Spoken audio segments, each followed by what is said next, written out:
Hello mga mi, dito naman tayo ngayon sa dinadagsa tuwing bulungan ang pagkuha ng sariwang pusit. Maraming dumadating na isda dito pero ito talaga ang pinagkakaguluhan. Sa previous reels ko, puro mga biyahe ang pinakita ko. Ngayon naman ay bagong huli mismo sa dagat. Yan, ganyan siya dumadating sa Pandawan Fish World at dito sa Rosario, Cavite, ang tawag dito ay tunay na pusit. Kita niyo naman sa pagkutita pa lang, sign na buhay ang nakuha nyo. Lalo na kapag hinawakan mo ito, didikit yung mga tentacles sa kamay nyo. Mas pinasarap pa ito kung itlugan ang nakuha nyo, kaso minsan madalang magkaroon.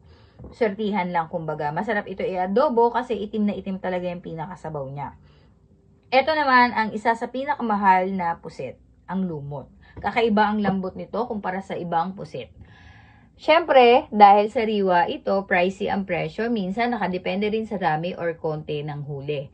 Yan, kapag ganito kalalaki, masarap ikalamares, masarap iihaw, lalagyan ng palaman, tsaka mo i-grilled.